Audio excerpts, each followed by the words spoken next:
And we should be live right about now. Good evening, folks. Sorry we're a little bit late, but we're here. So thanks everybody for coming in. I hope you're all doing well.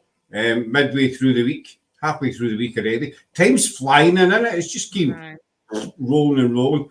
But tonight we're welcome. Tonight we've got back. Couldn't see that word there. But you get the general gist there. L Fray. Carl's been with us a few times. We've not seen her for months, too long, but she is the advertising exec at Haunted Magazine, co-founder of Keap Paranormal. She's also a medium. She's a co-founder and owner of the Festival of The Unexplained, which is held every year at Bosworth. And she's a I can never say this word, Carl.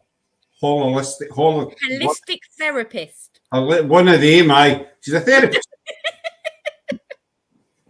So it's you get the kind of words that you can never say, no matter how much you know, and that's one of them. Holistic. Yes, no, never mind. She's a therapist. I do all of that, and I've also got a full-time day job that I do as well. So she's a very, very busy lady. Mm-hmm. I'm not going to ask for your daytime job. None of my business. Probably work for the government, a government spy or something like that. Maybe. No, I'm actually a customer service supervisor in an office. I run an office. That's my day job. A customer service supervisor. So you look after the customer service reps. Yeah, I kind of I started my day job. Literally, it was a year ago. Last Friday. And since I've been there, within less than 9 months, I actually got a promotion. So, I enjoy my day job. I do like it. I love working with people. Obviously, that's why I do all the stuff that I do in my spare time. What we call it spare time. I don't really have a lot of it. I don't think you can qualify spare time. I don't think it comes under that kind of spare time. I know with the stuff I do, I mean, it's a hobby, but sometimes if it's a hobby, but sometimes it feels like a job, but it's what you enjoy, if that makes sense. Yeah. And it's kind of like 24 hours a day at times. Because we've got an American team, obviously, and I talk a lot to people overseas. Well, they have daytimes or nighttime. Yeah, I do the same, like with the festival and everything. Obviously, we have guest speakers from the US. So obviously the time difference and everything, sometimes I have to go on their time, not our time. So I'm the same. I'll be up at like crazy time at night and all sorts of things. And I'll be having a conversation with somebody over in America, like 2 a.m. or whatever. Still get up and go to the day job, still do my job, as I should. But yeah. In the mornings. Just say hi to Jeanette, Linda, Craig, and Sarah. Thanks for coming in, folks. Craig, he's in your team. Hello, kids, not me. I don't mind that. That's a quite a compliment. That's a compliment. I'm taking that. I'm taking that and I'm running with it. No, I'm having it. You can go. No, I'm having that. I saw it first. Mind that. I saw it first, so it's mine. You know what I mean? It's your show, so I'll let you have it, I guess. I'm in charge. You know what I mean? I mean, that works two ways because he says my show, so I'm in charge, but then you're the guest, so you get preference. Do you know what I mean? Wow. There you go. There's Nando in. I'm surprised he's not sick of me. He's just watched me, bless him. He's just been on my announcement. Yeah, we've just announced another guest 8 o'clock tonight. And Nando's actually watched that, and now he's come and joined us over here as well. I'm surprised he's not fed up and listening to my voice. Nando's a nice guy. So's his lady. His lady is Mrs. Sarah. Sarah came to the festival this year. She joined us at the festival that we had on in March this year. She's one of the public they attended. And actually, Nando's actually got me on their show this month as well, the Portals of the Paranormal.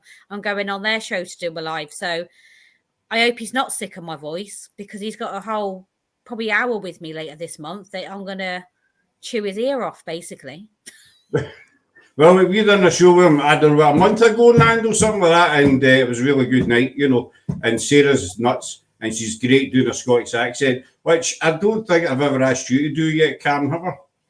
No, and you don't want to. One of the ladies that helps with the festival, actually, excuse me, Gemma, she's the advertising executive for the festival for 2023, and I tried doing her accent and failed miserably, very, very embarrassed badly, and ever,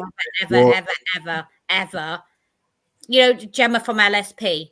Aye, we've had the girls on a few times, and she's still got so she's been living in England for quite a while, but she's still got the Scottish accent. Yeah, I gave it a go once, never again. Oh, come on, put these comments up there. You need I'm awful. I'm really, it's embarrassing. Jenny's in. Good evening. All hope all is great. Computer getting work done. No rest for the wicked, indeed. Mm-hmm. Jenny is the Emerald Isle Paranormal, if I remember right. Sorry if I've got it wrong, but it's the Emerald Isle Paranormal. Laura, good evening, Gav. Lovely to see you again. Karen, not at all. I have loads of questions for you. So you're going to get interrogated, Karen.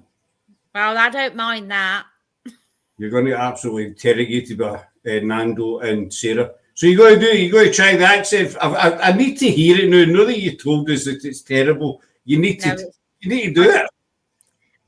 Maybe next time. Let me practice. They always say that, you know. They always say it. Laura's met going, but she's got voice issues, shall we say. You know, it's a good way to put it, actually. And there's Lou in as well. Hi, Lou Dalt.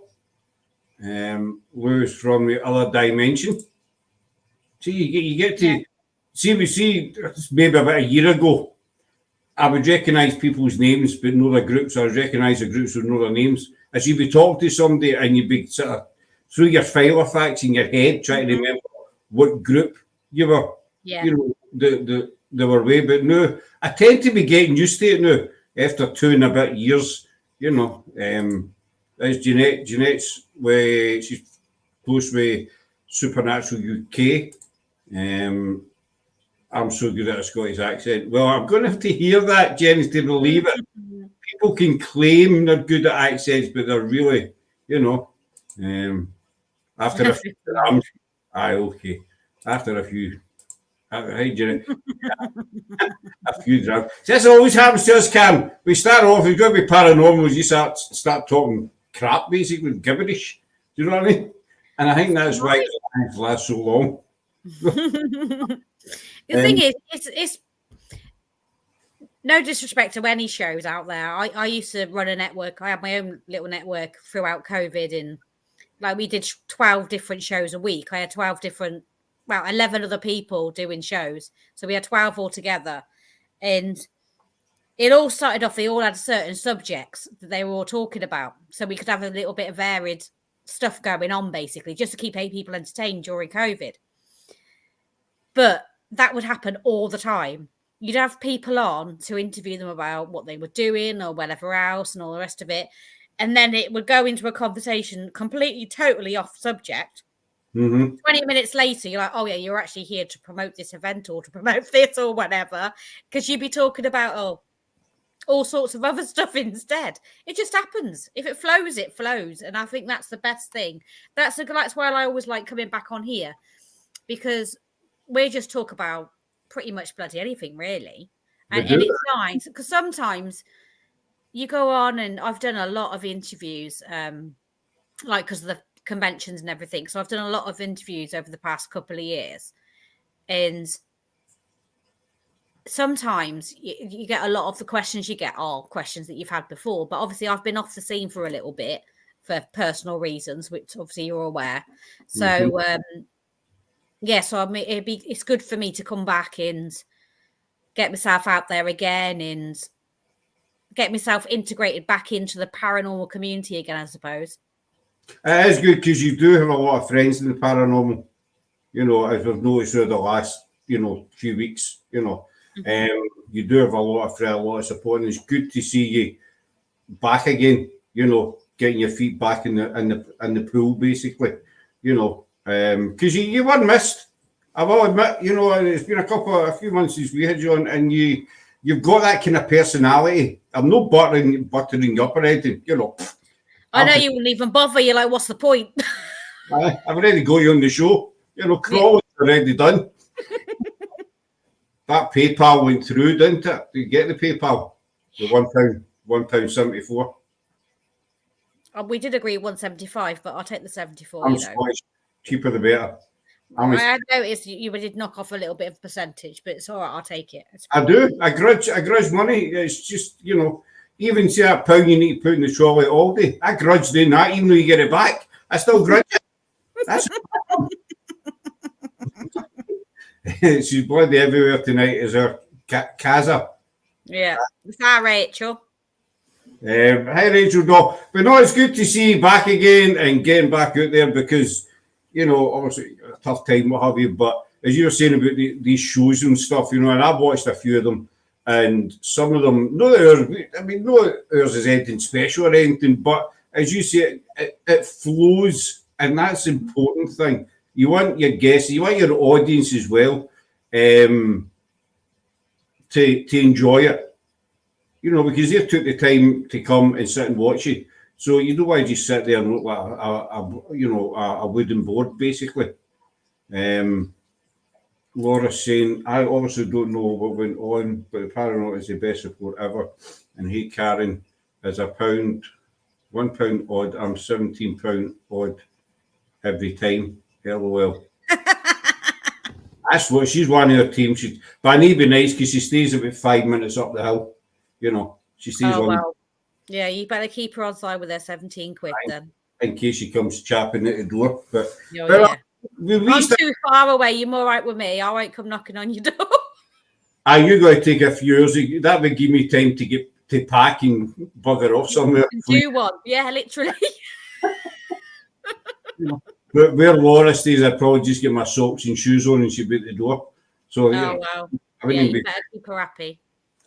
I wouldn't even tell me grab a car key. No, she'd be like that, Right, mister. What are you saying now? What was I saying? Aye, about the shows. It is good. You need to be kind of laid back. When we first started doing these, we used to ask questions. We had a list of about 20 questions, and that lasted about 2 or 3 shows. And I thought, it's not working. This isn't what we are. That's what happens, isn't it? Like, I've done it myself. I'll sit there and when we did like during COVID and stuff, I was unwound myself and going through treatment and everything through that time. And we put all these online conventions on, free conventions on. And with all those, we had all these people scheduled. We had all these like questions ready, wrote them all out for the different like guests we had on and all the rest of it. And towards the end of the weekend, because we did 3 weekends altogether throughout that year, and towards the end of every weekend, I think by halfway through the first day, questions were out the window. They were gone. Didn't even bother looking at the pad anymore. There was just no point, because once we started talking, we talked about all sorts.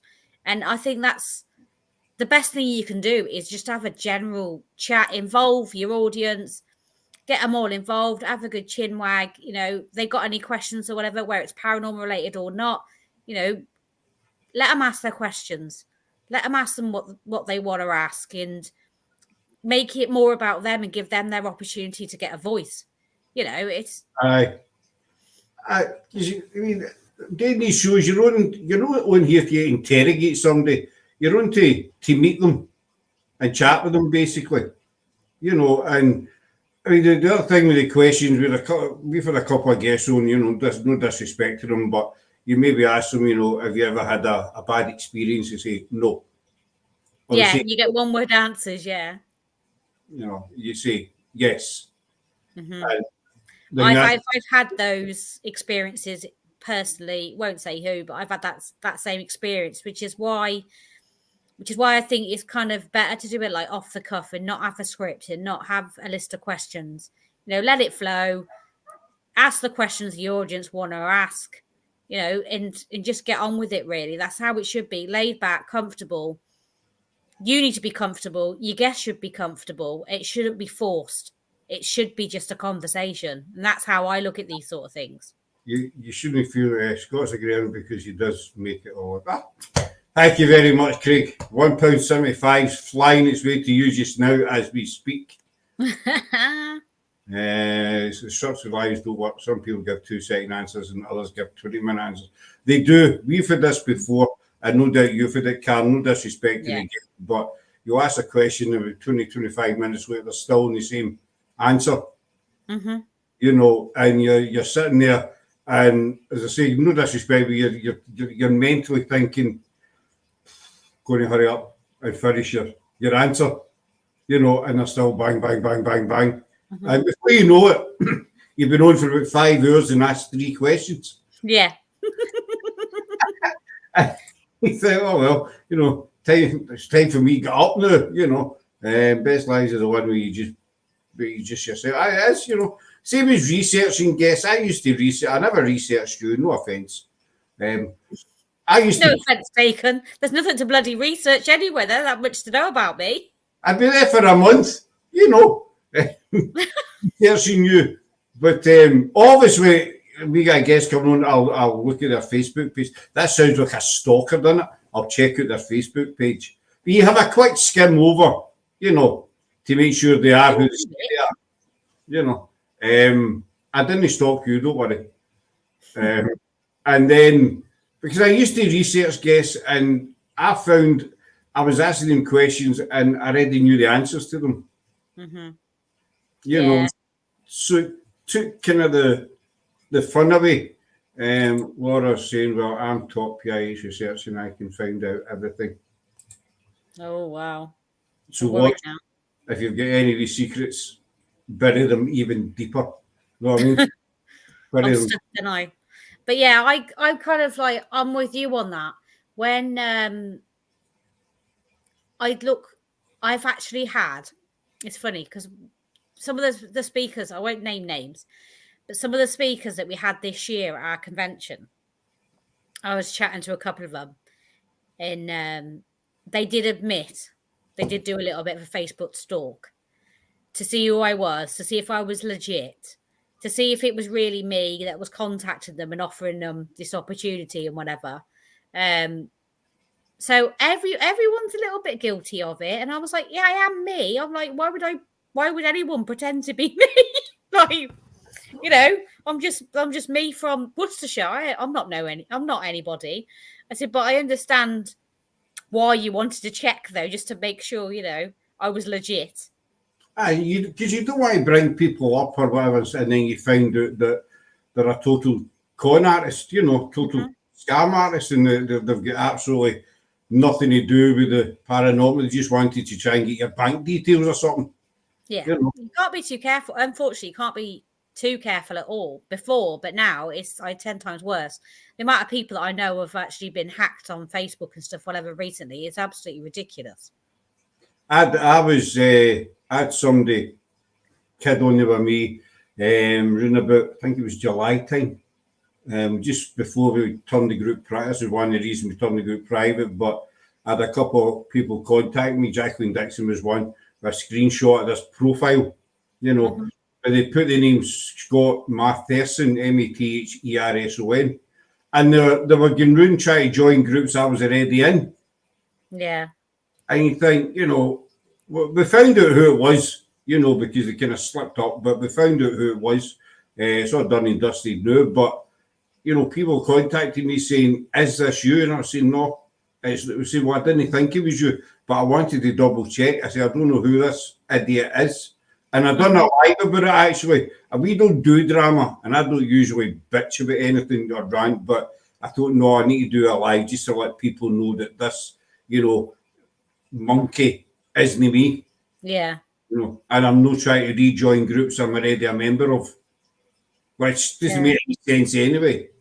You got to be so careful. It's just ridiculous now. It's just getting worse, isn't it? Really. I think it's always been a bit like it, but recently, I think it's got a lot. I think it's got a lot worse. And the worst ones are the ones that fake trying to be. It's funny because I had like friend requests and stuff come up before, and I'm like, I know for a fact you are not who you're trying to say you are. I know for a fact you're not, because I know how this person talks. I know how they message. I recognize how they message, and you are not them. And I'm like, not even gonna bother to answer you. I just block you straight away because I know for a fact you're not who you're pretending to be.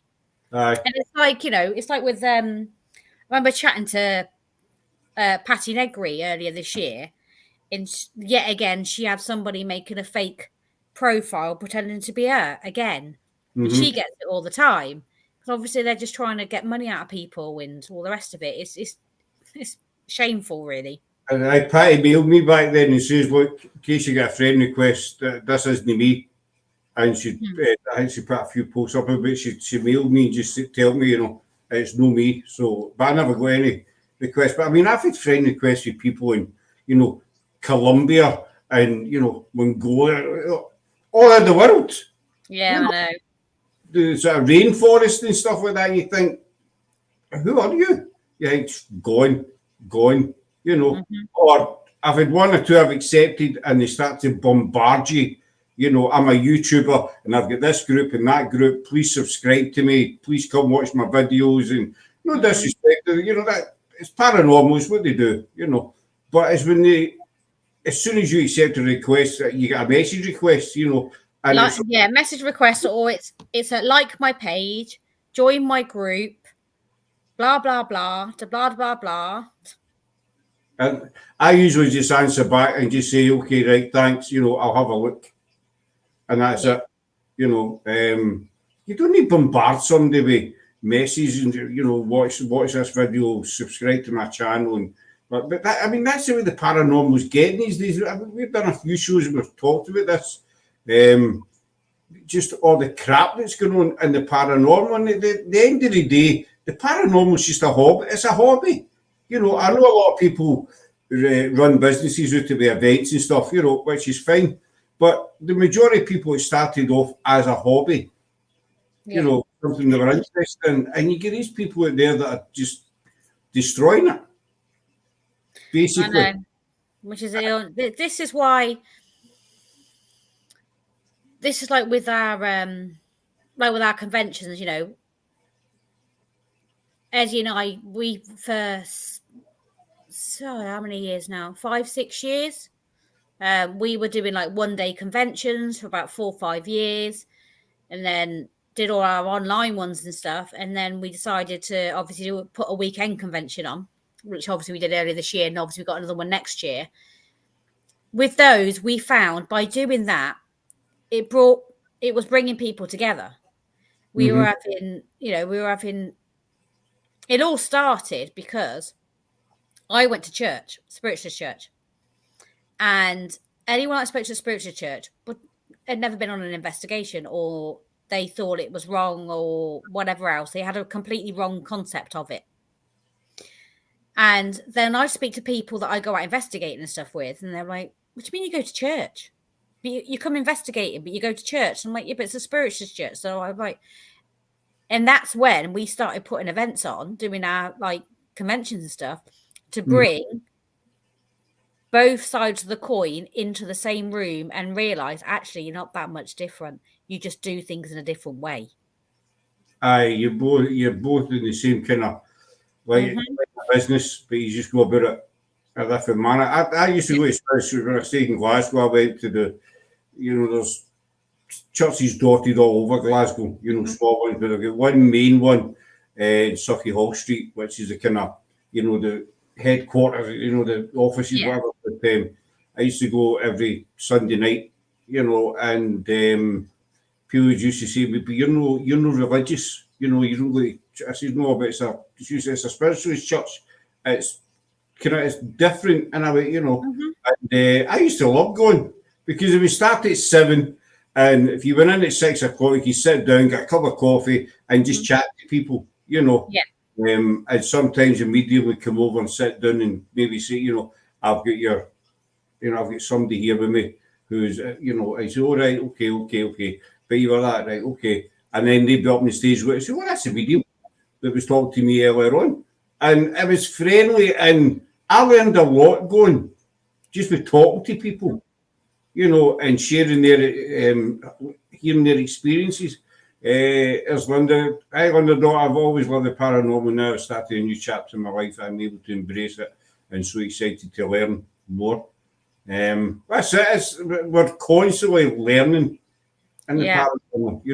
And it's, I went through there was a stage where I haven't been to church for a long time, and I have actually had a message from somebody from church saying, it's when you're coming back, we've not seen you for such a long time, but it'd be lovely to see you back at church and see you, in the audience and everything. It'd be good to see you again because you've not been for such a long time. And I said, well, I will come along. I know I will. I just haven't done it for a very long time, and I feel like it's time now for me to start going back. And I said, I'll come along like in the next couple of months or whatever, come and say hi to everybody and all the rest of it. And it's funny because I went into town where I live just only about 2-3 weeks ago, maybe a bit longer.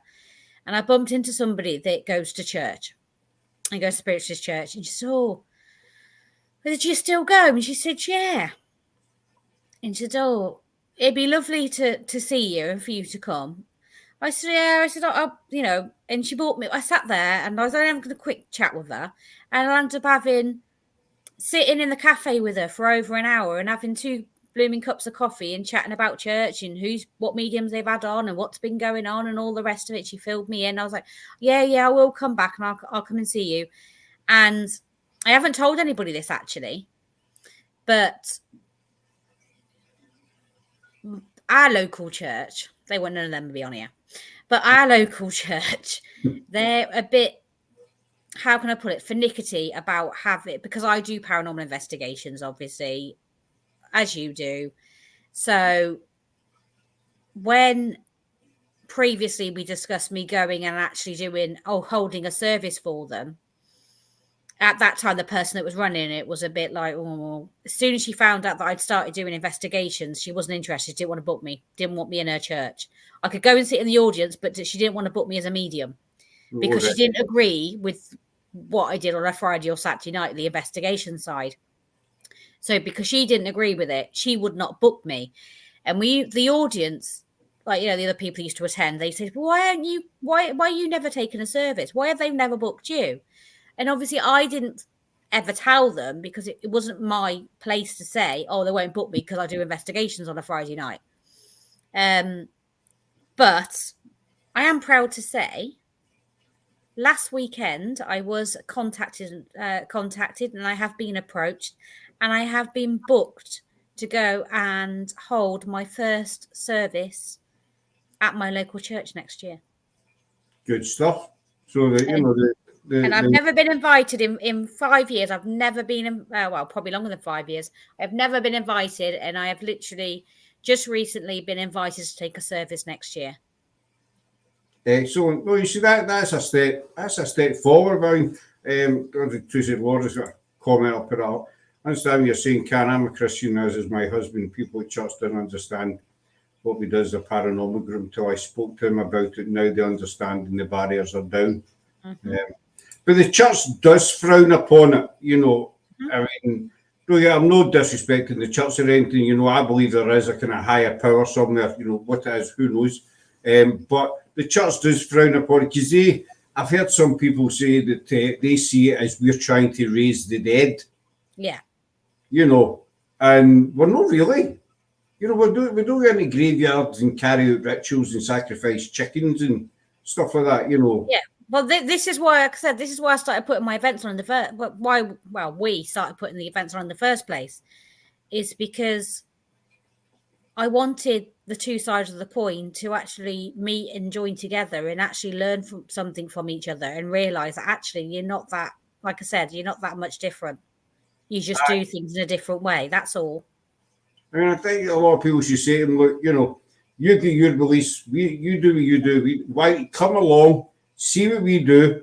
You don't need to take part. Come along. observe, you know, for the background, whatever.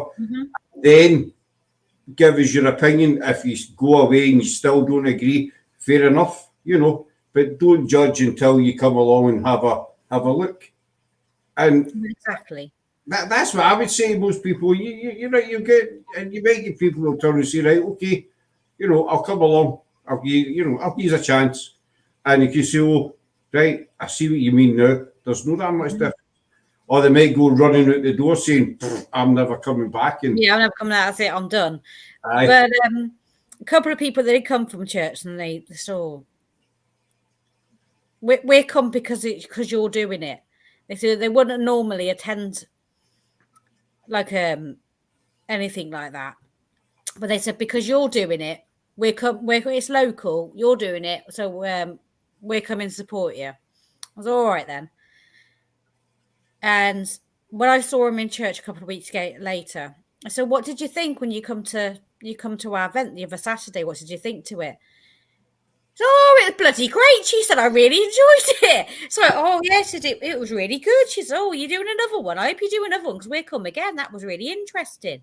You know, in the people that we talked to and stuff.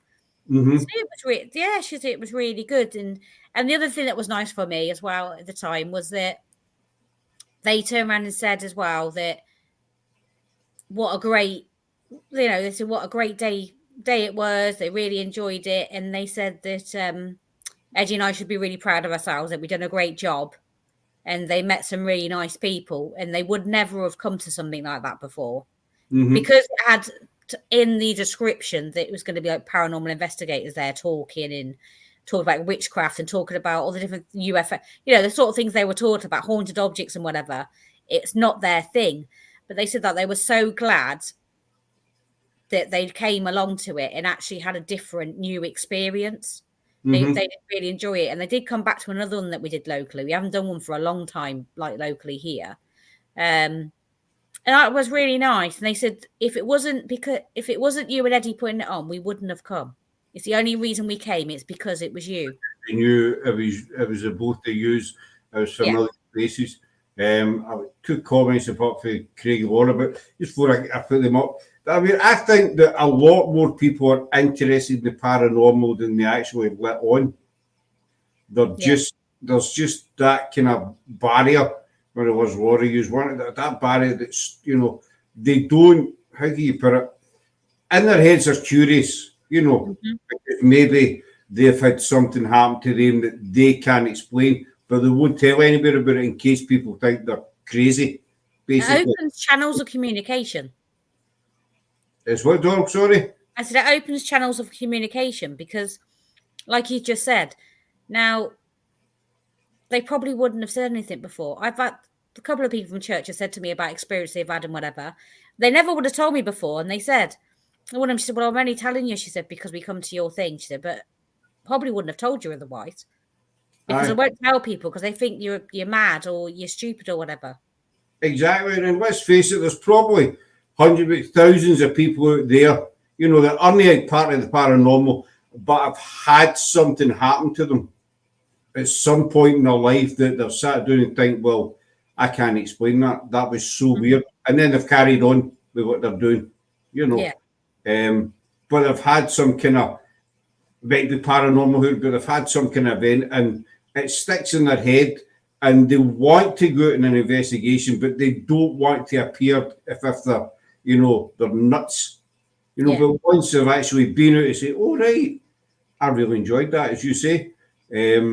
I want to do it again. It's like, sorry, go on.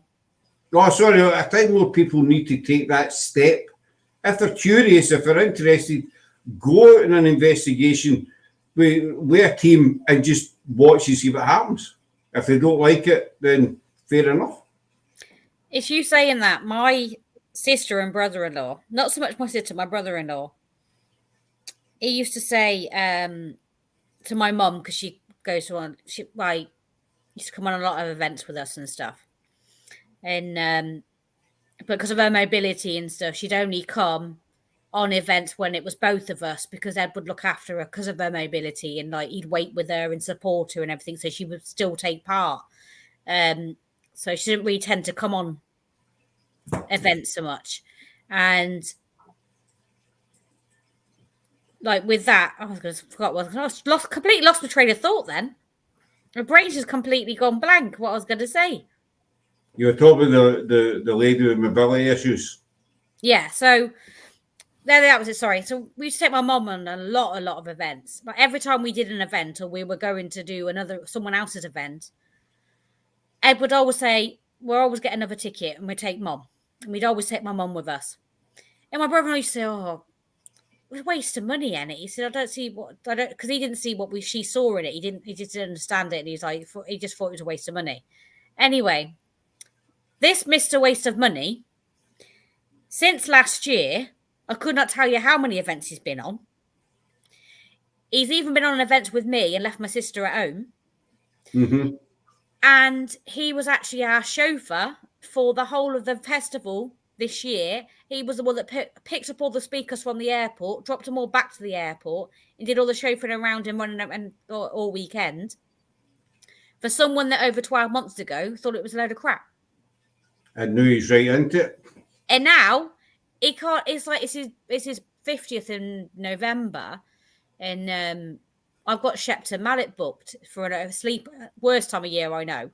I got Shepton Mallet booked in November for a sleepover. Fluffy blankets. Yeah, and my sister doesn't want to go because she's like, no, prisons. She draws the line at prison. She won't go to them. But he's like, oh, I'm going. He said, like, that's my birthday treat to myself to go to that. And I was like, this is coming from the person from over a year ago that used to say what a waste of money it was. Aye, there was and now I can't get enough of it. It was slagging you off, and now you've converted to the other side. Yeah, literally. That's now, fun.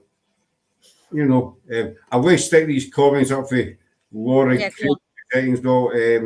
they tend to see it as a form of witchcraft until you explain you're respectful, and if they want to talk, we listen. If they don't, it's okay.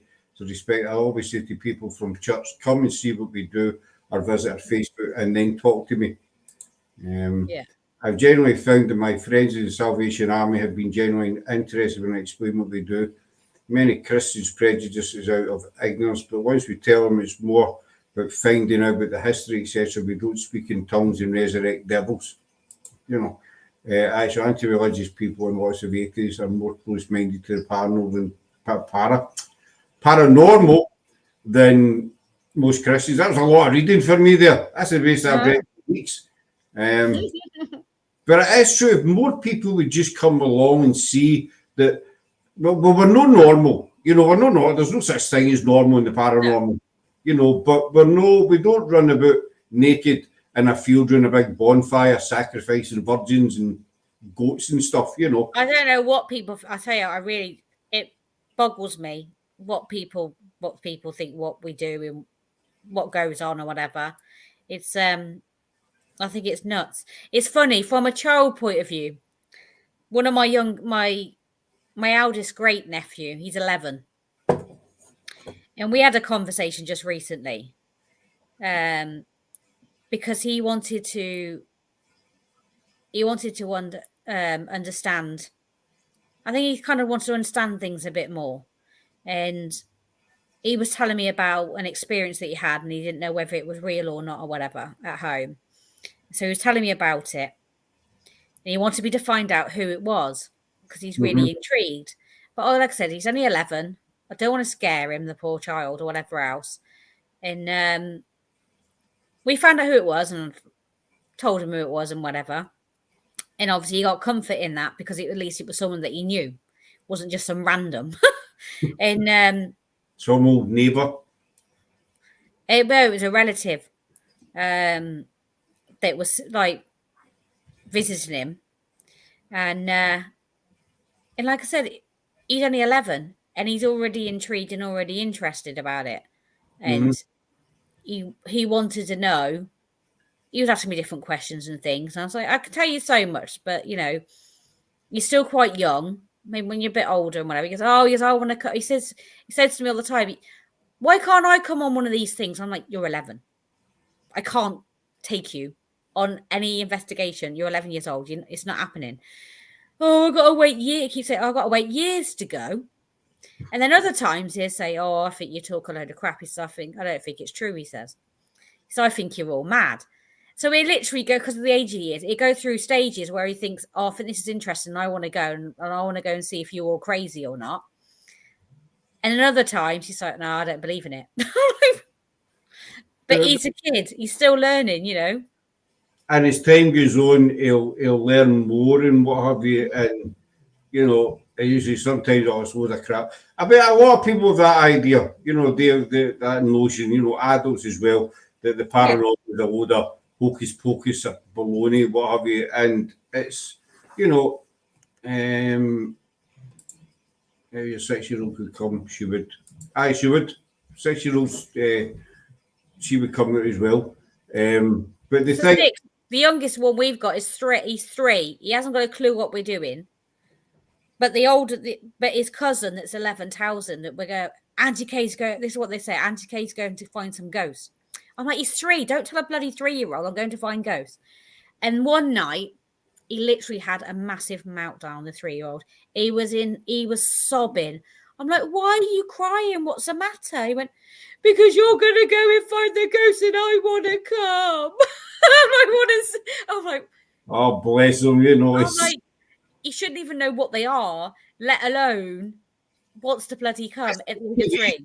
TV, there's these programs that they watch, you know, and always get ghosts and all the rest of it. And I think that's how they pick it up. But I think if a lot more people just came out and witnessed an investigation, you know, then they would understand a lot more and they'd be more open-minded towards the paranormal and what we do. And, you know, we are just, at the end of the day, we are just normal people. You know, we're not anything special. And it's just we do something that we're passionate about. And it Craig says as well about the history, and obviously we do the history as well. And we want to find out history of places, castles, you know, whatever it may be.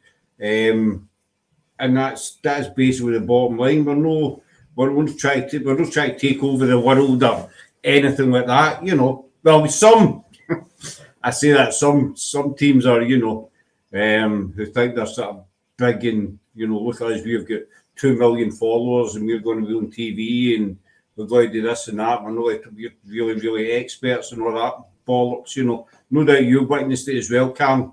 Mm-hmm. What's your view on that? Are you staying tight-lipped? For me, I just like leave everyone to get on, do your own thing. Like, you are who you are, you do what you do. You crack on. If that's what you enjoy, if that's what you want, if you want to be on YouTube, you want to be on TikTok, you want to be on this or that, the other, you want to contract with on the telly or you want to be on a TV show, whatever, that's fine. If you want to go out and just do it because it's a hobby and you enjoy it, you just want a weekend out with your mates and have a night out rather than a night on the beer, you know, you want to go out and do some investigating, then do it. I think I don't really get involved in any of that because I just can't be asked, to be honest. I leave everyone each to their own. Whatever reason you're doing it for, why you're doing it, that's down to you. That's your conscience. If you're doing it just to make money, you're doing it just to make money. You know, everyone. There are lots of different people, and everyone has their own personal choice, and everyone does things for different reasons. And I don't begrudge anybody that's given an opportunity. If you've got a YouTube channel, a lot of people use TikTok now and everything as well. If you're given an opportunity and you're asked to go on a TV show or show what you've got or what you've done or whatever, fair play to you. Crack on, go and do it. You know, these opportunities are given to you. If they're given to you, if you want to do it, go and do it. If some people are out for it just to do that, that's up to them. I don't begrudge anybody within the field. I have seen and heard far too much in the past few years that I'm at that point now. Do you know what? Do what you want. If you're not harming anyone and you're not upsetting anyone, do what the hell you like. If it makes you happy, if it's the way you enjoy it, if that's the way you want to work, if that's what you want to do, go and do it.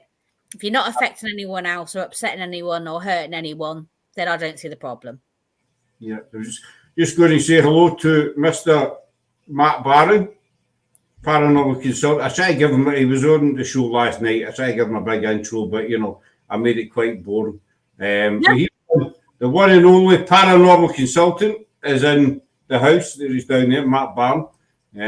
Lord, serious, lovely to see you again, Matt. Guy just can't keep away. He's brilliant. But he's nuts. He's he's nuts in a good way. I mean that with deepest respect to him. It's fun, never the same thing. Twice goes to make it a blast. Thank you, Craig. I mean the whole TV thing. I've always, as you say, I agree with you. Everybody each to their own. They want to go and try and get a TV series, whatever. Fine, I've always, if somebody was to offer me to go, no, it's ever going to happen. I look like a spud. I look like a potato. Basically a shaped potato. I need to put this one up, Cam. I need to put it up. Listen to you. He goes out with your heart thing. Oh, hello there. Much love, brother. Much love. I'm not used to saying that because, in Scotland, we don't say that, Hey, bro. I usually say buddy, something like that. If it's a woman, I'll say flower or doll or something like that. That's not funny. I'm a potato. Laura get called. She get called a potato last week. I'm talking about my head, the shape of my head, Laura. I'm a potato. Been there, done that, never again. Get a room, you two. Aye, he wishes, Craig. Matt wishes, He's the other side of the pond. What was I saying? I do know who he is. You've experienced him before. He's brilliant. No, we've never. I don't think we've. I don't know whether we've chatted or not, but I do know. The name rings a bell. So I'm rubbish with names. Faces, I'm great. Names, I'm a waste of space. I'll be honest with you. I'm just useless at it. Always have been. Always will be. But I know. Just to go back, just so people don't think I'm sitting on the fence about answering your question the way I answered it. To be honest, I couldn't give a shit what people think about me.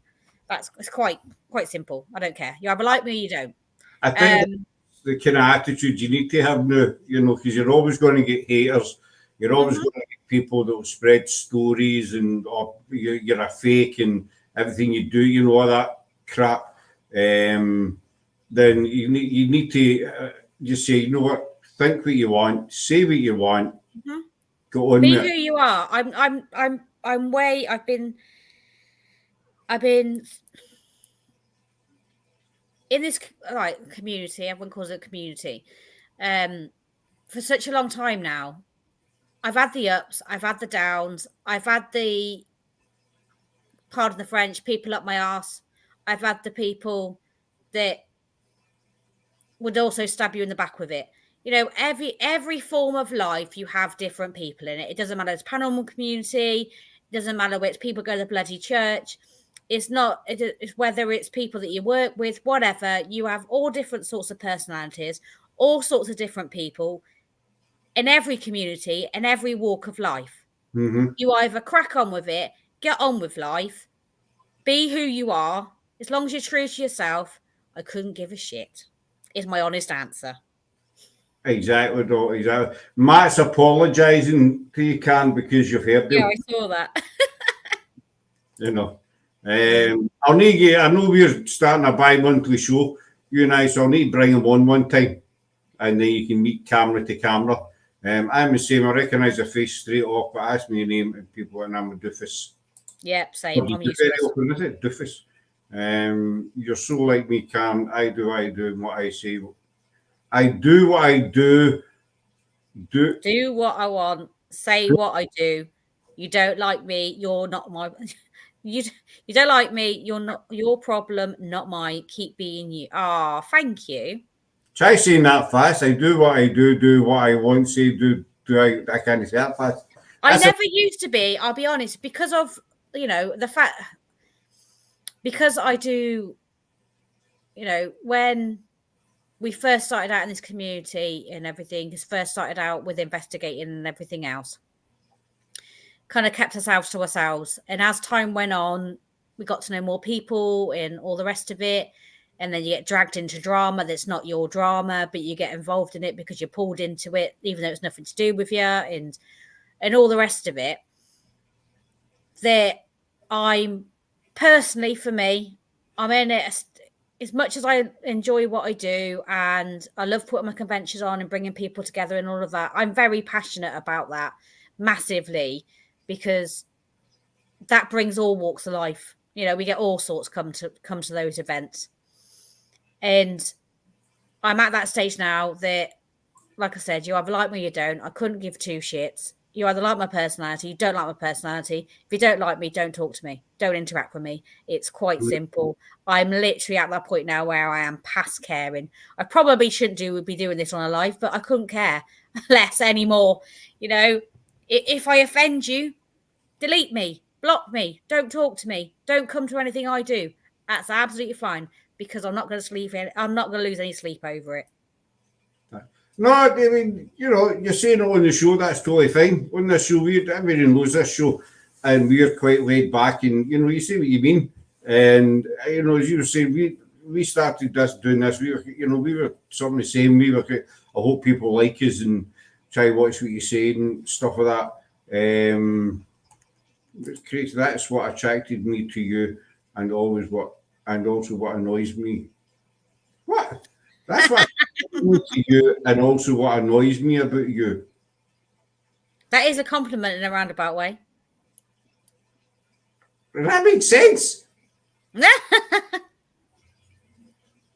Craig's Laura's husband. You probably guessed with the same surname. Yeah. That's what attracted me to you. And maybe it's, I don't know, maybe it's the time of day it is. I don't understand that. And also do you understand it, Cal? I understand it, yeah. No, that's fine then. That's fine. Thank you, Craig. I understood it. But yeah, like with your show, this is the thing about your shows. I come onto your show and I am who I am. I'm like that on any show. I do waffle a lot. I tend to waffle. I'm a nightmare for it, I know. But yeah, no filter. Literally what Craig has just said. I don't have any filter. And I get rained. See, I don't know. That's one thing with me now. Is when... I need to put this up. Don't ever advertise he's my husband. Sorry, Laura. This is completely gone off subject a little bit, but this is something that Rachel and I were discussing regarding the festival and investigations and everything else. And we were talking about this the other week because as of last week, we've now got a tribute page on the Festival of The Unexplained website. Mm-hmm. And we've got the tribute page to my husband, Eddie, and why I do what I do. Because if it wasn't for him, I wouldn't be sat here now. I wouldn't be having this conversation with you. Because he was the one that kept me grounded. He's the one that used to rein me in when I used to go off on one. And all the rest of it, you know, he was the support, the backer, he was everything. But then he was also the one that kept me grounded and kept my feet on the ground. And I always knew where I was at. Because that's what he do. That's what he do with me. He was the one that pushed me to do all these things, put these conventions on, do these events, do these investigations, go out, do platform nights where mediumship. I never, ever would have booked an event and gone and put myself on stage and done a platform mediumship event for years and years and years. I said I was going to do it. And he pushed me to do it. So if it wasn't for him, we wouldn't be having this conversation now, because I would never have got on my first investigation. He bought the tickets.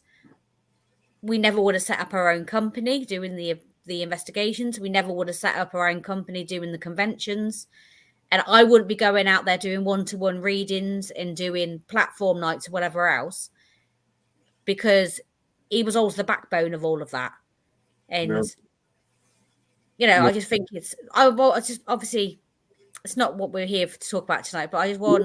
Listen, though, it's totally fine.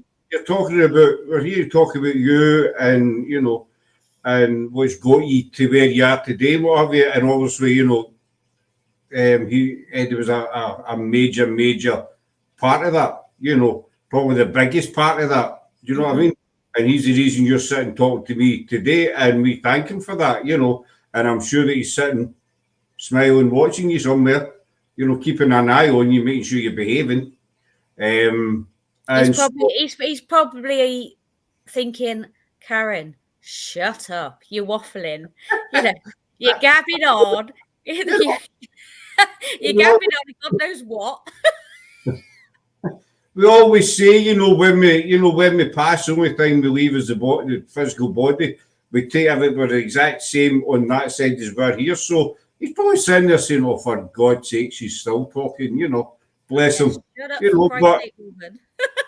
you don't need to. He left. We set up Keap Paranormal together, but he decided he lost his passion and he fell out of love with it and he stopped doing events.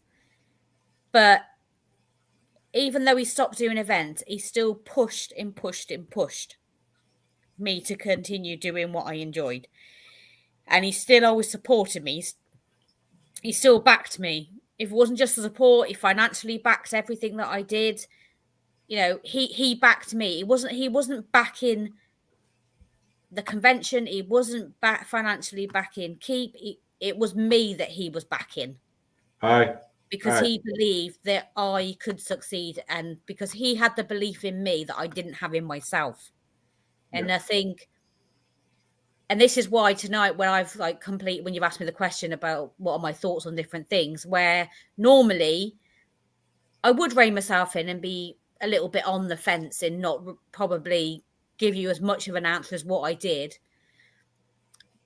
But now I've had all that instilled in me all these years, and now I've not got him here anymore to do that.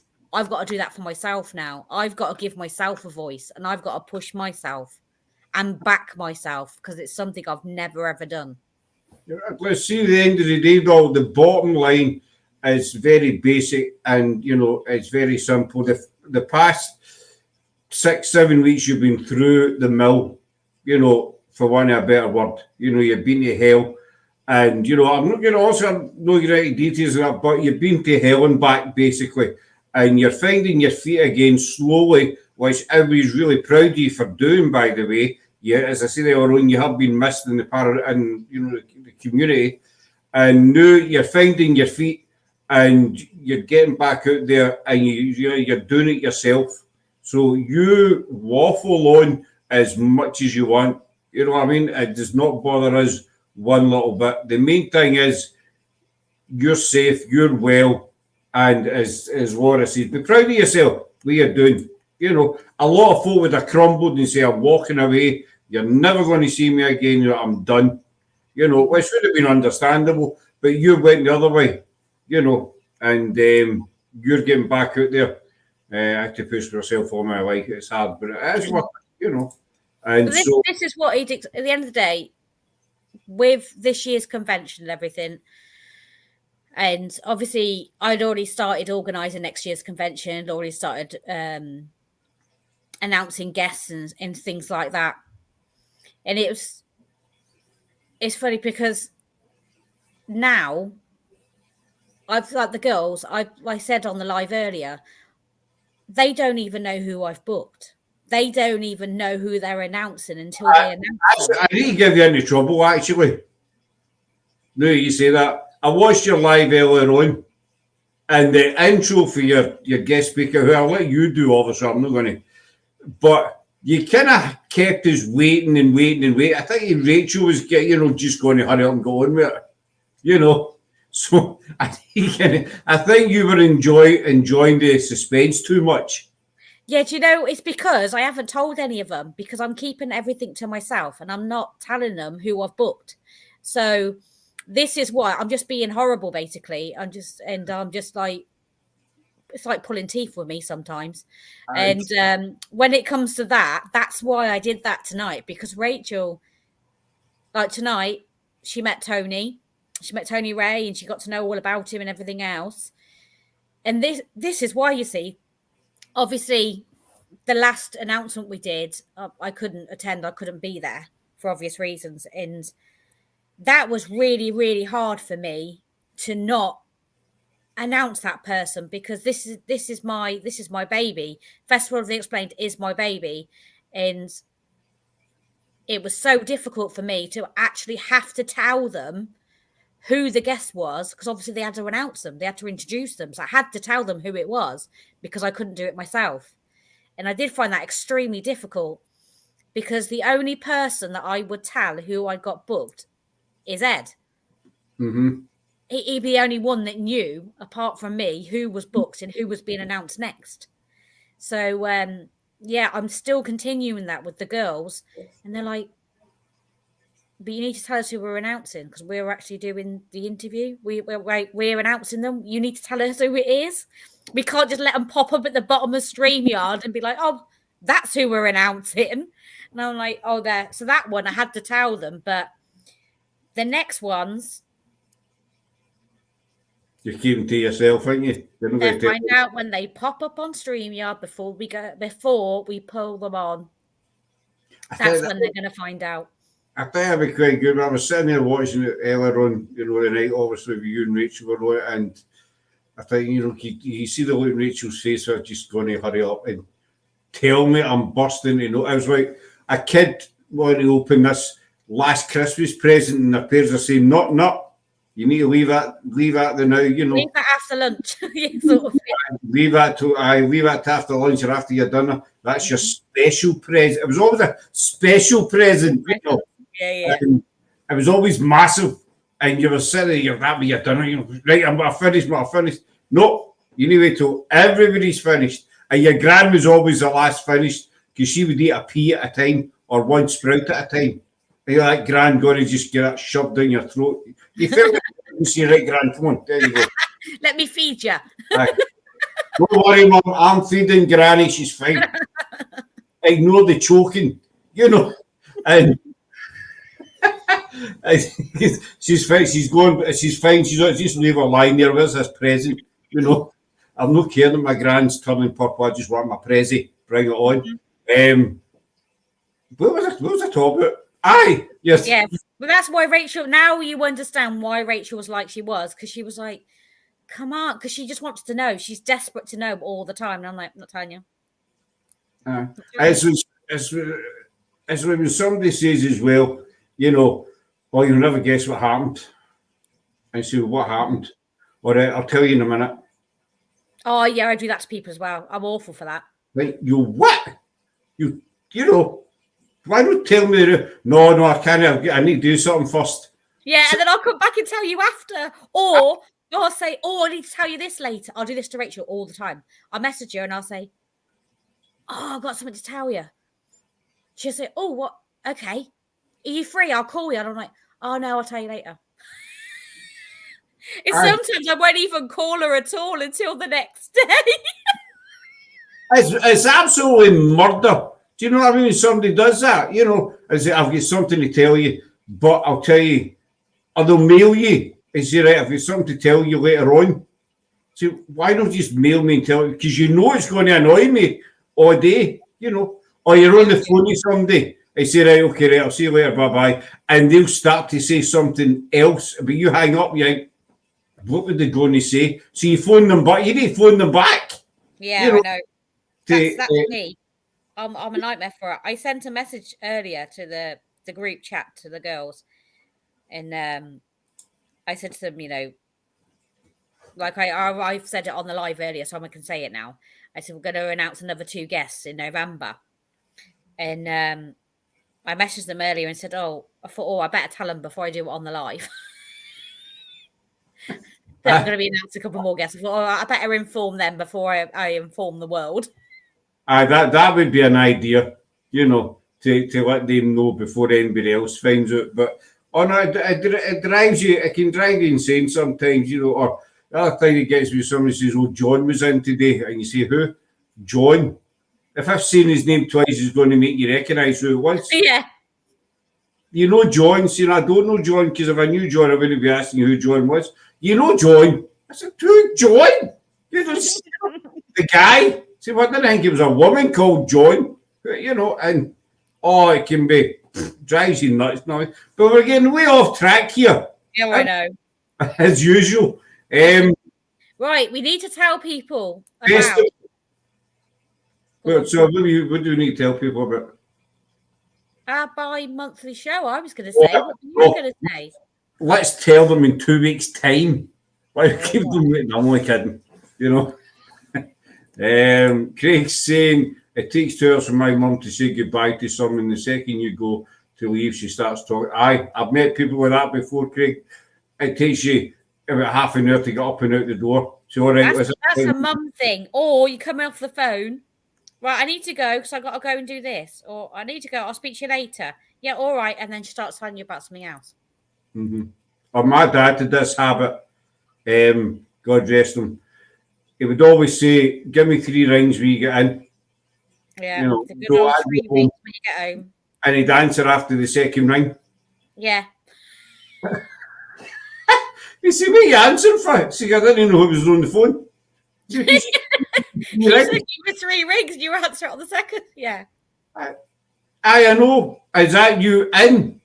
I say, no, I'm actually, I've got the phone in the car. This is before mobile phones, mobile phones. But he used to pick it because his chair was right next to the phone, his landline.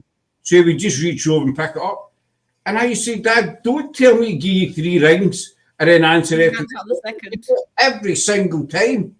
Because my phone rings. I say, well, you know, if I leave your house and you say, give me 3 rings, and then maybe about 10 minutes later, your phone starts ringing, let it ring 3 times and see if it stops. If it rings a 4th, answer it. Oh, I could do that. You know, and it used to get me every time. So anyway, bi-monthly show. We'll be talking about that before the festival. What do you think? We haven't even asked anything about you either yet. We've been on for over an hour. I know. And nobody knows what a hauler list one of them is, I think. I know, because I went off on a tangent, didn't I? I do that as well. I'm a nightmare for it. So, yeah. Go on. I'll let Cam tell you. She's out there. What am I telling them? For the bi-monthly show. And we're back to that now. Aye. I'm confused. So, it's watching, rather than listen to me chat rubbish and go on and on and on and on and make your ears bleed and your eyes sore, thankfully, and I'm very grateful, I will be coming back. I don't know if this is a good or a bad thing for you yet. For the ones watching, I mean. I'll be coming back bi-monthly. I won't be coming back to do this and to be interviewed and listen to me waffle on about all my crap for an hour on end. I'll be coming back to do readings for you. So bi-monthly, be coming back and be doing a reading show. So live readings. For those of you watching, you won't be charged from or anything like that. Don't think this is, you got to pay like whatever for it or whatever else. It's not like that, because I know some do charge stars or whatever that other thing is. I don't know if that's stars thing. I've seen that before. I still don't understand it. I know you do get shows people say, send £10 to my PayPal, if you want a 2-minute reading or you want 3 cards or so. We don't do any of that bollocks. As Karen says, bi-monthly, free readings on the show, and there's absolutely no charge, no stars or whatever the other thing is, the PayPal crap. Yeah. Nothing. This is me doing my thing for you. I do all different types of readings. So mainly do my immediate readings. I could do, if you want me to, we get people to let us know. If you want me to mix it up a bit, I do card readings and stuff. I do tarot readings. I do all sorts. But the one thing that I do enjoy the most is doing my mediumship readings and being able to sometimes bring comfort, sometimes bring information. Ah, oh, thank you. Yeah. So this is the main thing that I'm really passionate about, is giving readings to people. It won't be a full on reading, obviously, because time limits or whatever else. And I'll try and get through as many people as I possibly can. I will do all this on the beginning of the evening. That I go to who I'm drawn to, and that's the kind of way I work. So if someone comments about 50 times, say me, you may comment 50 times, but it doesn't mean I'm going to come to you. I don't work. This is how I explain myself. I don't work for you. I work for them. Mm-hmm. So whoever comes through to me is who I'm going to there. I'm saying there because I don't know where the comments are on your screen, people watching, whichever way they are. Yeah. Over there. Yeah, over there. So So there. The right way. I can't even I don't even know what I'm doing. Look. Yeah, so I don't work for you, I work for spirit. So whoever comes to me and comes through to me, that's who I'm working for. So I will give that message out. And that's pretty much it, really. I don't know what else to say. No, that's it. Bi-monthly show featuring Cam. So we're doing our readings again. No charts, no stars, nothing like that. It's come along, and that's basically, we'll put the date up on the page over the next couple of days. We'll still arrange a date, but that'll be going up on the page the next couple of days. So it's going to be twice a month, and we're looking forward to it. It's something different, something new, and there's I mean, I'm not having a rant, but there's too many channels out there these days that says, we'll give you a carrot. That's a carrot. Carrot? Carrot? Where the hell did I get carrot for? I reckon someone needs to go and get some sleep. What about anything else? I was going to say again, Jesus, sorry, because there are too many channels out there that give tarot readings, and but you need to send them moolah first. And we just say it's about time more channels offered this. You can't call it a service. More channels did this, and says to people, "Come." And as Cam says, you might get a reading, you might not. But you never know until you come, and that's she works for spirit. At the end of the day, it's down to spirit, not down to Cam. If somebody, that's what I always explain when I do like platform nights, everything else. I always explain that because the other thing I always say is when I'm doing like platform nights, I'm doing like readings like I'm going to be doing for you. Is it as much as you want that reading? I always say that sometimes you may want it, but it may be somebody else that actually needs it. Mm-hmm. That are not asking for it. They're just sitting in the background and they're just watching. They might just say hello. And I always say that when I do platform nights is as much as you want it and you've asked for it and you've asked your loved ones and everything else to come through. All right, I'm going to be doing this tonight. I'm watching this. It's so-and-so a time. It's your opportunity to come and talk to me on all the rest of it. I do always say to them, just because you want it, it doesn't mean you're going to get it. Because like I said, they decide, not you, not me. Mm-hmm. It's in their hands. So whatever they decide, wherever they want me to go, whatever they want me to do is what I will do. And like I said, sometimes you may really want it, but you may not get it because that other person don't particularly want it, but they need it. Yeah. Or sometimes, I found this when I went to the spiritualist church. There was nights when I used to go religiously. Well, 2 sets of pits coming up for Craig first. We work in my local theatre. Sometimes the mediums appear, and I used to be scared till my grandparents would come on and be disparaging about my life choices. LOL. Don't give them a roll, kind of think. But as I say earlier, I used to go to spiritualist church, you know, and you'd be sitting there in the audience and you'd be wanting, you know, people would be around you and they'd be getting picked and stuff, and you'd be wanting the medium to come to you. And sometimes it go frustrating because you think, you know, I'm here, you know, give me something. But then on the other hand, you didn't want them to come to you, if that makes sense, you know. And there was one night I went to one, just off the cuff, a last minute thing. It was just a wee local. It wasn't a local, it was another town. It was just a wee small one. I went, I'd never been before. Nobody knew me. I knew nobody there. I just heard about this place and jumped in the car and went. And I was sitting there, and the lady, she was in her 50s.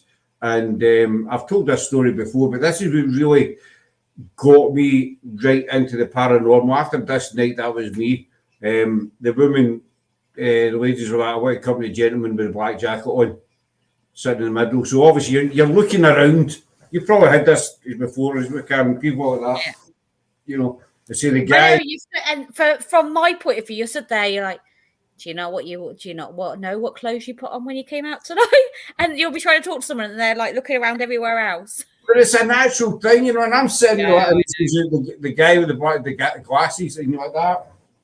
It's the guy that's looking around, and you're still going this. And then the penny drops that it's you, you know, and you feel all every eye in the room turn round and focus on you, and you're sitting there, you're like, it's me. What's she going to tell me? Is my grandma going to get me into trouble or something? But she says, you've got a daughter in the spirit world called Donna, and she's been sitting on your knees since she came in. And the woman was spotted. I lost her daughter when she was just under 6 months, and I've got I don't know if you can see it there. I've got a D on my hand. Yeah, on your hand, haven't you? And I never ever spoke about it to anybody. And they said, nobody in this place knew me, but she says her name's Donna, and she's been on your knees since she came in. And that was it. And she told me other things about my dad. She told me about my ex-girlfriend who passed over in America. She says her name began with an A. It was Alison, and it was in America. It's something to do with her breeding and a car. And she wants you to know she's watching over you. One of my ex-girlfriends called Alison. Her dad stayed in America. Mum and dad split up. Dad moved to America. Alison moved over there. She was coming home from work one night, and I kept driving, and she took an asthma attack at the wheel, and she crashed, and she was killed. You know, and this was a long time ago. But this woman, there's no chance this woman was absolutely spot on. And she says she wants you to know she's watching over you. And she told me stuff about my gran that nobody knew, all different bits and pieces. But a couple of weeks later, I went to a different church on the other side of Glasgow. And it was a young girl that was on, maybe mid-20s. And she came to me and she says, Alison wants you to know she's still watching over you. And so obviously I'm looking about for this woman. You know, she must be here. But the woman was not there. It was a tiny wee hall we're in. But this girl says she wants you, she's still watching over you. And that really, you know, that's what cleansed it for me. It comes through to you. I agree. You can only get messages and so it comes to you. Hey, James Doll. James, one half a hectic paranormal from sunny Australia. Give him a wee look up. But it was after that, then that's what I'd always believed there was something, you know. But it was after that, that's what nailed it 110% for me when I couldn't explain that. And I was telling people the next day, and they says I was talking rubbish. I says, no, I'm telling you. How actually the woman must have knew. She said, there's no way in hell she could have known. You know, especially about my daughter, especially with Alison. You're probably things that happened, you know, years this before. Kind of happens though, unfortunately. It's like when I've done it's funny. When I've done one-to-one readings and stuff before, I've had somebody book me for a reading, but for somebody else. So, and they've done it, and I'll never forget it. They did it, And this person came, and I was like, okay, this is not who booked. And she gave her name and everything. And I said, oh, how did you book? How did you book? She said, oh, you booked it for me on Facebook. And I was like, oh. I said, because the name I've got written down isn't the name you've just given me. She went, oh, no. She said, I got my friend to book it, she said, and give her name. She said, in case you looked me up on Facebook before I came. Right. I was like, right. She said, well, no disrespect to you. She's, but I've been to these things before. And I've been to, and I've paid money out before.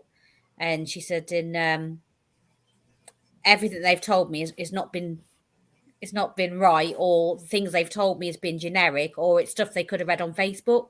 She said, the last one I went to, she said, more than one thing that came through, she said, was stuff that I'd put on Facebook. And I thought, well, she could have just got it from there. She said, so I decided this time when I booked, I'd get my friend to book, use her name. So if it wasn't for real, in so many words, it wasn't the word she used, but basically, if it wasn't for real, then she'd know, because I'd have been just telling her stuff about her friend that I'd read online. See, there is I always remember, I'm going back years and years, my first marriage, and when in Blackpool, the ex-wife, or never came back, the wife and two kids, and I went to see this medium in Blackpool Tower, and I went in and she was saying, when you turn 25, you're going to get married, and you're going to have, you're going to have a kid, etc. And I ended up saying to her, see that woman sitting there, that's my wife, and they two kids are my kids. I said, see, you're talking all the crap, it was just all the usual bits, and you're going to win a fortune. I see money in your future. Generic, yeah. This is what I don't like. This is what I don't like. Sometimes, don't get me wrong, with me, you get what you're given. Whatever I get is what I give out. It's that simple. I don't change the wording. I don't do anything like that. Whatever I get is what you get. It's that simple. If it makes sense to you, it makes sense to you. If it doesn't, it doesn't. Okay, if someone can't take it, it doesn't make sense to them. I've had it before where I've done a platform night, and I've had someone come to me after and say, oh, earlier when you were talking about blah, blah, blah, blah, I thought about it. Said you moved on because nobody could take it. So I've thought about it now. She said, I can take it. She said, and it all does make sense. I think it was me and my daughter have been talking a while. She said, oh, so can I have the message now? I said, no, sorry. I said, it's too late. It's gone. I said, it's gone. I said, you either take it at that time. I said, I will not make things fit. And I always say that's something else I say to people is I don't make things fit. Either it fits or it doesn't. Either it makes sense or it doesn't. If it doesn't make sense and nobody can take it, I will just move on. I will cut the connection and move on. Because I've had it in the past. I've had it in the past. And I've had people come to me afterwards and say, oh, can I have that message now? Or they say, oh, well, I didn't want it. I didn't know what you were going to say or what that person was going to say to me. So I didn't want it said in front of everyone or whatever. But I'd never go full on personal with people. You just don't do it. You just don't do it. I won't anyway. So no one's got any fears about that.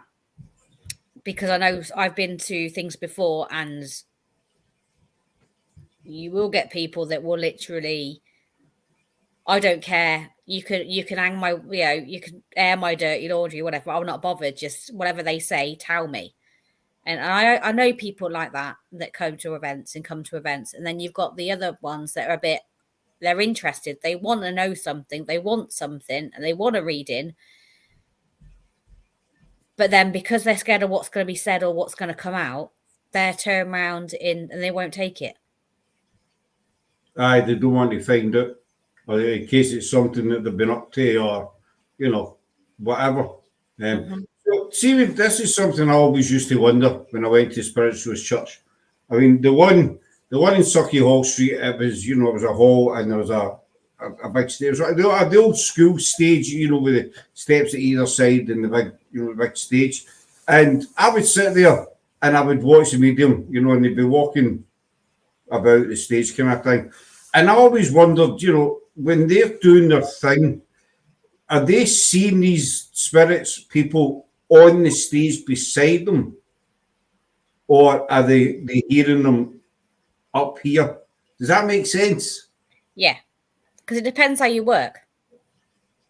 So what's it like for you when you're on the stage kind of thing and you're getting, you know, people coming through? I'm a bit different, me. Surprise, surprise. When I was little, I used to see and sit and, you know, my invisible friend wasn't an imaginary friend. And that was proven to me when I was in my 20s and I went for a reading and she kept going on and on about this name and this woman. And I was like, I have no idea who you're talking about. I'm really sorry, but I really can't take it. And then the more information she gave, I realised that actually my imaginary friend that I thought I had when I was 4, 5, 6 wasn't imaginary after all. It was actually a spirit person. And it was a little girl that I played with. And it was nuts that she came out with this stuff. So when I was young, I used to see, and then for years I didn't. Then it was more cognitive, and then it was more like then it turned to like thoughts and feelings and picking up on energy and all the rest of it.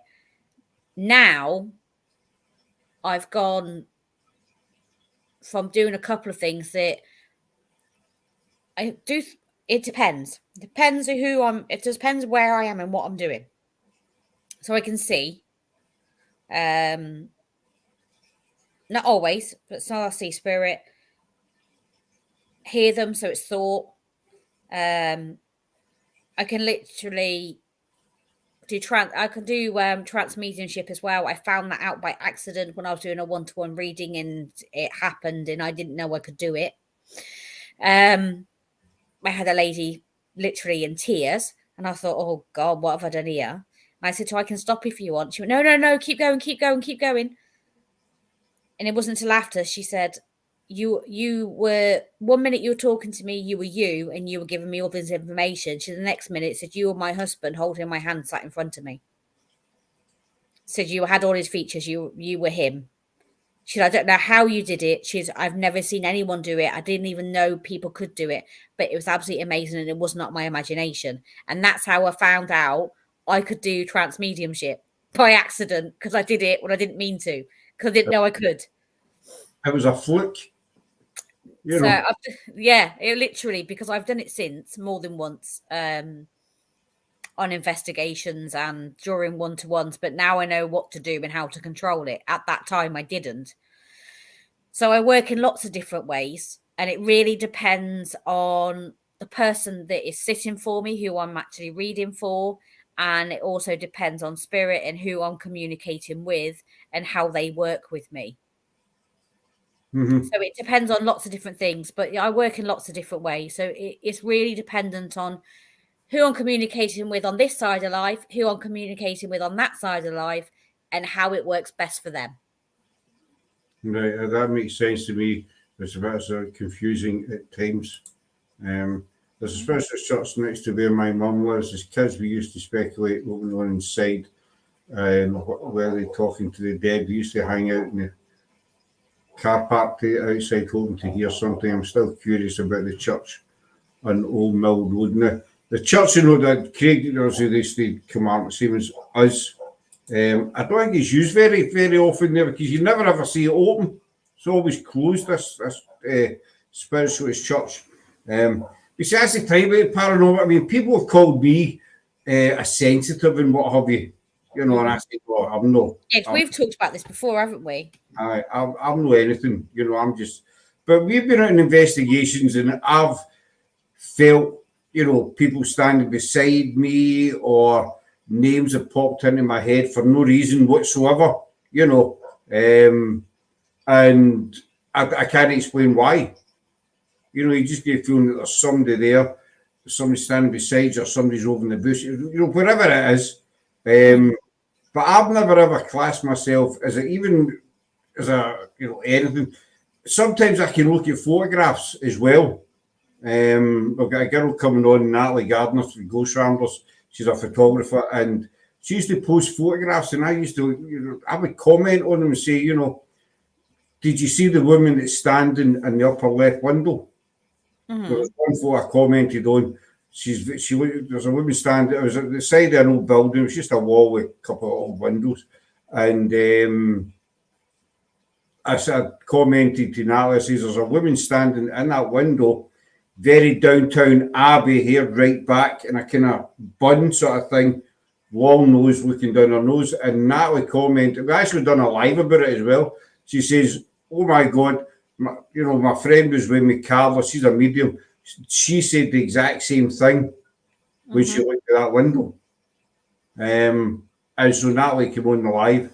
And I've done another photograph. See, there's, you know, she sent a couple of photographs of graveyards. I see there's a man and a boy wandering about that graveyard. They're looking for a particular grave. They're looking for somebody.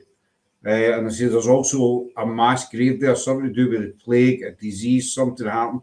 And Natalie checked it back, and she came back to me and says there's mass graves where you says there was. And it was to do with the Black Plague, whatever it was, one of these, you know, epidemics, centuries. She says that's where a lot of the victims were buried. How did you know that? I don't know. She also sent me a picture once of the Stanley Theatre. I think it's in Swansea, a staircase, and I say there's two women on that staircase.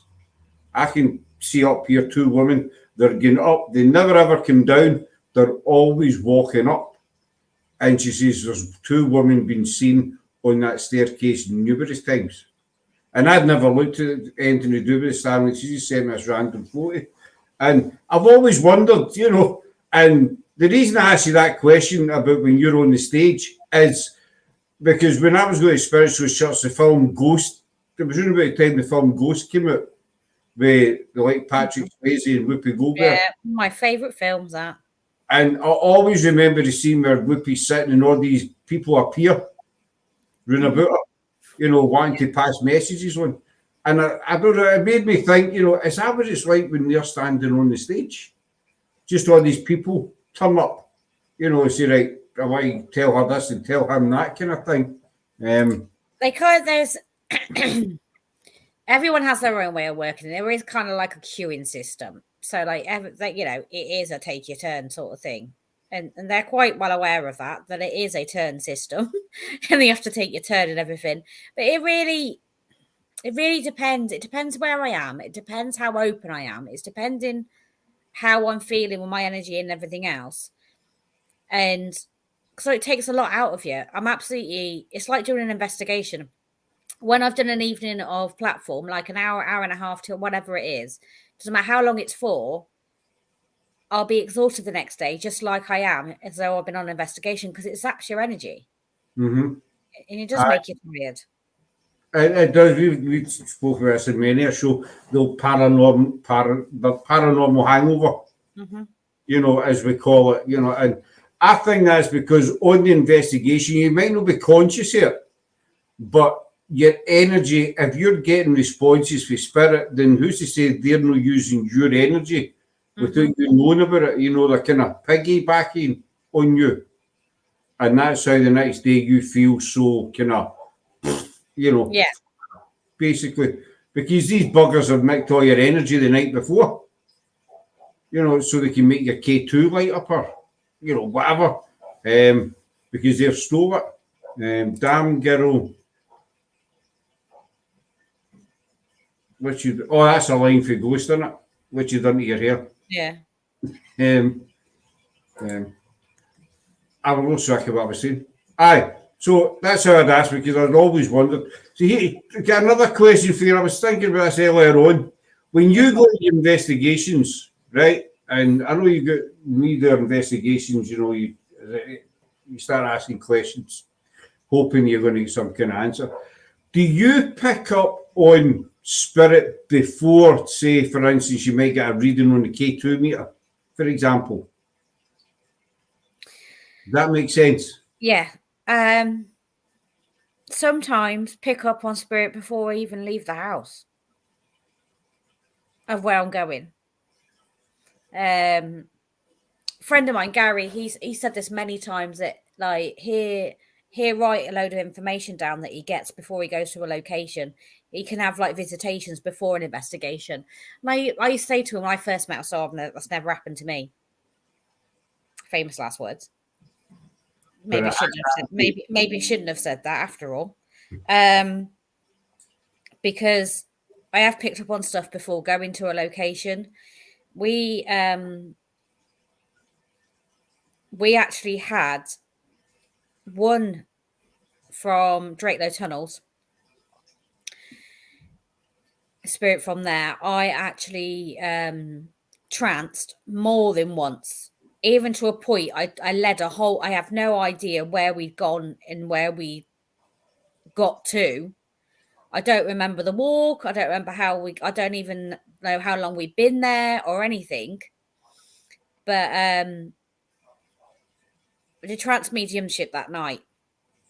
And I literally led the whole group from one area to another area whilst in trance. And they all followed me like the idiots that they are. They all followed me. And then when I came back, like back to the room sort of thing, back to this world, I stood there and I was like, we've moved. How did we move? We haven't moved. I don't understand. Where are we and how did we get here? I don't. I was just like a block of time had disappeared. Yeah, I was like, what's happened and what? This isn't where we were a minute ago. And it turned out that I'd been in trance for like a good half an hour or more. And I didn't even realise. It was I literally led the group from one area of Drakelow. And if anyone that's ever been to Drakelow Tunnels knows, it's completely pitch black. It's tunnels and tunnels and miles of tunnels. And I literally been gone that long. And actually took the whole group to a total different area because she wanted them to go to a certain area. So she took them, but just used me to do it. So see, when you sort of came to again, regained your senses about you, did you feel drained? Did you feel like, I'm wiped out? Oh, I slept well that night, I can tell you. It wasn't go home after an event and go and have a glass of wine. It was go home, I'm done. I'm ready for bed. And we all know you like your wine. I remember your birthday when you were only going to have 1 or 2 and you ended up with 7 or 10. Yeah. The interesting thing that ghost brings is, do ghosts get tired when coming through to the living? Does it say their energy? Everything, as we know, everything's got energy. So when we're asking them to communicate and everything else, that's using a hell of a lot of their energy, which is why we're bloody knackered, because they're using our energy to build their energy to be able to do the things that we want them to do. So you might be getting, this is a personal opinion. This isn't like anybody else's opinion or anything I've read or whatever else. Energy depletes. So the more you use it, the less there is. I agree. I agree, basically. Because it's like, you think, when you're getting through communication, to think of it like this. So like, I don't know. So as an example, so I'm looking at my radio across the room from me now. So as an example, then you've got spirit coming through. They're coming through the radio. They're giving loads of communication. You're asking them questions. You're having a conversation with them and all the rest of it. And then all of a sudden, it gets less or less words, or they just go. Does it sap? That's what does it. Yeah, so that's what I'll get there in the end. So, in my opinion, they run off energy. So, if they're using their energy to communicate with you, they're going to get to a point where that's why they're zapping your energy to build their energy, to answer and to do what you want them to do and to communicate with you. And that energy will deplete. I believe in spirit, your energy depletes like it does when you're living. So here's a question. This makes sound really, really stupid, and I'm not interrogating you. It's just I just get these things pop into my head, constantly. Everybody in the team will tell you that. I know you're the same, Cam. It's just with ping, ping, ping. So when a spirit's been communicating with you, say maybe half an hour, for example, right, and their energy's sapped, as Craig says, they're done. What do you think happens to them? Do you think that they kind of rest? If they rest, I said, what kind of do you see what I'm trying to ask? I know what you're saying. It's like, whereas us, we're knackered, we're going to bed, we're going to have some sleep. I will be in bed, Yeah, we're going to bed. What do you think does? Do they sit about just saying, right, looking for people to sap, or Do you know what? I honestly don't know. That's the thing about the paranormal, is that some questions just pop up. Again, it's the unexplained. That's why we do it, because we want answers. They're totally random, and then when you get some kind of answer, sometimes the answer produces another question, and it keeps building and building. Bit of a dickish thing to do on a spirit side. Right. I don't get that one. But do you know what I mean? See, when we're tired, we go to bed, or we'll take a power nap, whatever, And as I've wondered a couple of times, what does spirit do? Where do they go? Do they go to bed? Obviously, they don't, because they're spirit, what happens? It's just one of these random questions that kind of pop into my head, and it can drive you kind of nuts, sort of thinking about it, But we've been on for over 5 minutes. Tell us about the Festival of the Unexplained. This is your baby, Saf, your energy. Sapping your energy because talking to you is sapping theirs. Yeah, that's basically, in short, what I was trying to say. But I'm a bit long-winded. I go around all the houses. I get told that all the time. You drain me, Cam, so you do. I'm always knackered after you leave here, I always sleep well, I can tell you that for nothing. As you're always done in the next day. When you go home for an investigation, we're usually home maybe about average time, maybe 1ish in the morning, something like that, And I can't sleep. I'm still wide awake for a couple of hours. We used to have Ed and I used to have this routine. We'd get back. He'd either have a can of cider, or he'd have like a rum and coke or something, depending what we had, obviously. And 9 times out of 10, I just have a coffee, which sounds crazy because you're knackered. You're knackered, and you're going home to go to bed. But me, I'm not normal. I land up having a cup of coffee when I got home. On a night time. And you'd sit up for like an hour talking about the event of the night, what went on, all the rest of it, and you'd be talking about it all.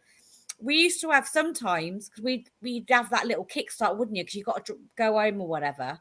You'd wake up.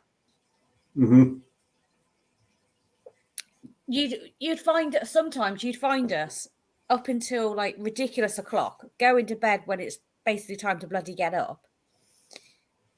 Or sometimes Ed wouldn't even bother going to bed because he was wide awake. There was just no point, because by the time it was daylight and that was it, then he wouldn't be able to sleep. But sometimes we'd sit there and we'd plug the camera into the telly and we'd sit and watch the footage from that night to see if we caught anything. This could be like 4 or 5 o'clock in the morning, and we'd be sat there watching the footage from the night before, because we've got home, we've got our second wind. So then we'd start going through to see if we got any evidence or not. But it's what we do. It's just you can't explain why, but you go home for an investigation, and you've been on the go all day.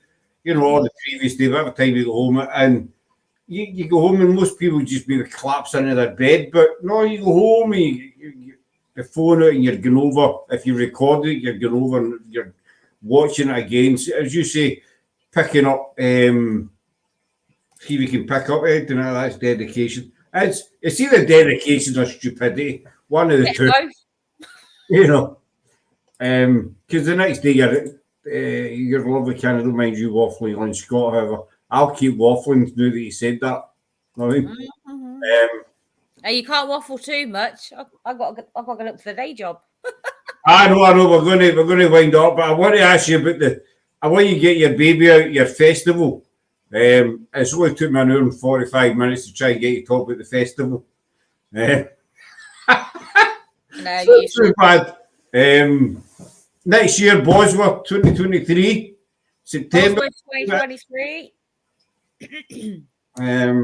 You've got Rachel helping you, and you've got the regressionist. Is that the right word?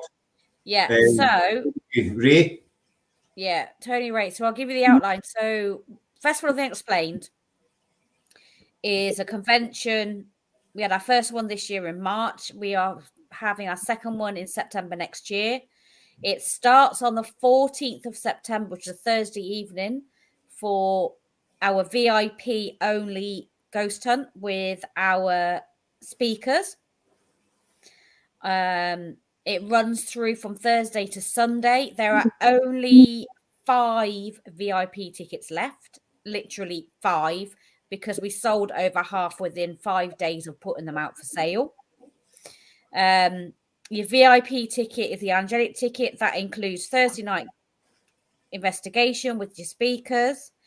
That also includes I'm not telling you where, because I'm not revealing that. We're going on a coach trip on the Friday. So we go to one historic location, and we have our resident historian, Penny Griffiths Morgan, joins us, and she will take you for a tour. She's amazing. And that includes your packed lunch as well. We provide you with a packed lunch and on your coach trip. And a juice. Yes, we provide. And then Friday evening is dinner and entertainment. I'm only saying entertainment because I haven't revealed what the entertainment is yet on the Friday evening. Is it Patty Negri at the bar and dancing? Well, this year it was Patty Negri did a seance with everyone. That's what happened this year. And then Saturday, Sunday, you've got all your exhibitors, you've got all your store holders selling all sorts of things. You've got readers, you've got holistic therapists. You've got a little bit of something for everyone. Saturday, Sunday. Saturday night is the big night. It's party night. So we have a big party. We have a live band called Happy Accident. They did this year for us. They're doing next year for us as well. And next year, you've got I've been talked into it begrudgingly. I've finally been talked into it by the public. We are having a live band and we're having karaoke. Because everybody has been asking me for it this year. And I was like, no. We had a live band and a DJ. I have given in. I've given the people what they want. We're doing blooming karaoke as well as the live band next year. Anyway, so you've got 4 ticket options. You've got the VIP angelic option, which is Thursday to Sunday. That is for the whole shebang. And there are only 5 of those remaining. Your next option is a black magic ticket, which is just Saturday and Sunday. That's all your exhibitors, all your talks, all your workshops. We're having workshops next year. We didn't have those this year. Right. So you've not just got talks, you've also got workshops, more to be revealed about those. Haven't announced all of that yet either. So your black magic ticket, that's all day Saturday, all day Sunday, and also includes your party Saturday night. Doesn't include drinks, but we do feed you. You do have dinner. So that it does include your dinner. And then you've got your fairy day ticket, which is your Saturday ticket, which gets you into all the talks, workshops, and all the exhibitors. Or you've got the imp day ticket for the Sunday, which yet again gets you into all the talks and the exhibitors and workshops. And obviously that's also your opportunity to get all your photos with all the speakers or your friends or whoever, whatever, your autographs if you want them, and so on and so on. But like I said, VIP tickets only £5. So you either have the option of your Black Magic ticket or you can just buy a day ticket. You don't have to spend the whole weekend with us. But yeah, you can get your tickets on www.festivaloftheunexplained.com. The speakers that have already been announced are Daryl Marston from Ghost Hunters. You have got Daniel Class from the Ghost Finders and the owner of the Hinsdale House over in the US. He is also executive producer on Deathwalker on Nick Groff's show. Mm-hmm. We also have Danny Moss from Haunted Hotel and the Haunted Hunts. He's joining us next year. Like I said, we've got our resident historian, Penny Griffiths-Morgan. She's coming back next year. She's brilliant. We've Penny on the show. Lovely. I got a lot of time for Penny. And Penny will be selling her book again as well next year. She actually wrote a book about Bosworth Hall just because she was one of our speakers at our event this year. So because she was going to be a speaker at our event, she actually wrote a book on Bosworth. She's got a group, Haunted Histories. Haunted Histories group. We can find her on Facebook. And then this evening, we announce. I have to be very careful what I'm saying. I have to be very careful who I can and can't talk about. And this evening, we announced Tony Ray, who is a hypnotherapist and a past life regressionist. And he has been doing it for over 40 years or 50 years. I can't remember, 40 years, I think, more. He's been on 50 radio shows. He's been on ITV, BBC, all sorts of channels on the telly. He's regressed all sorts of people, anyone from Katie Price to get Jane Goldman to James Hewitt to newsman John Stapleton. So, and lots and lots of other celebrities. But obviously, he's not allowed to tell us because of confidentiality. No, that's true. But he is I watched him briefly earlier on, and he's a funny guy as well. Yes, I'll put that, put that in there. I can't wait to spend the. It'd be awesome. And there are 2 more speakers to be announced, which I will be announcing next month. So I will let you know when. Stay tight-lipped till then when she's going to speak at it. Whenever I can spare the time, I'll jump down. It's £1.75 for me to well, hey, if I'm only worth £1.74, that's all you're getting. £1.74. It works both ways. Penny's petrol money. But I'll give it a look up, folks.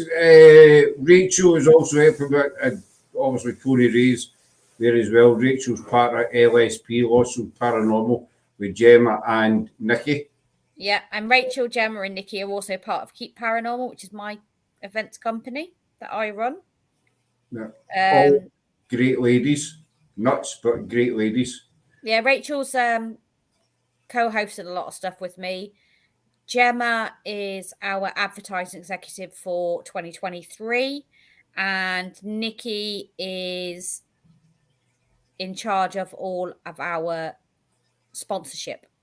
So anybody that wants to sponsor the event, Nikki is your contact. If you want to advertise in our one-off program, then Gemma's your girl. And Nikki's in charge of the alcohol as well. I've seen a couple of pictures where she's a wee tipple too many. No, yeah. Well, that's when she's doing their stuff. Keep her away from the bar. I'm only kidding, Nikki. I know you maybe won't at some point. I'm only kidding. It's it's a joke. It's all meant good spirit. Literally, yeah, good spirit. Good. But we'll wait. Sorry, no. Both kinds of spirit. Aye, both kinds. 2 with 1 stone, or 1 pen. Still get a pen. Never write sword all, but I always have a pen. Don't know why. So where can people find you, Cam? Me, little me. Little old you, little young you. Oh, well, I've got basically. I've got a page on Facebook, Karen Fray medium and holistic therapist. If you search for me, you'll find me. Just find my Facebook, Keap Paranormal, Festival of The Unexplained, or my own page. So, and if you're interested in advertising in Haunted Magazine, you can email me at karen@hauntedmagazine.co.uk. Nice and simple. So if that's something you're interested in and you want to talk to me more about, you can drop me an email or drop me a message and I'll give you all the details. Yeah, so get in touch, give her a look up and get in touch with her, folks. But I'll hold on to just a wee second or two, Karen, after we come off, because I know it's past your bedtime, doll, and you're up early hours. So we'll wind up there, folks. A million thanks to Karen for coming on. It's so great to have her back with us. And don't forget, we will be doing our bi-monthly show. But the date will be going up. We'll still arrange a date. Thanks, Jenny Rock. Thanks, honey. That's us for this week. We're on Rose Cardy's show, the Ghoul Gang, on Friday, Ghoul Gang's channel on Friday at 7 o'clock. We're going in there for a wee chat. And then we are heading to Edinburgh Friday night for a 6-hour lock-in at the Nidgy Street Vaults. We're doing that with Nighthawk Paranormal. There's another team coming, some of the public are coming. So we're buzzing. We're really looking forward to that. I've got the Vaults book next. Oh. The what, dog? Sorry? Nothing. You slipped up there, didn't you? Did you? Please continue. You kind of half slipped up there. Go with that for 30 seconds. You put me off what I was saying. Aye, so we're in there and we're going to take a wee jump into Greyfriars before we go to the vault. You can't go to Edinburgh at night and not go and visit Greyfriars. So that'll be us. So a million thanks again to Cam and to everybody who came into the chat and for all your comments, etc. We hope you enjoyed the show. And you will be seeing her again very, very soon. So enjoy the rest of your evening, folks, even though it's the back of 11. And we'll talk to you soon. So take care for now. Bye. Bye. Thank you.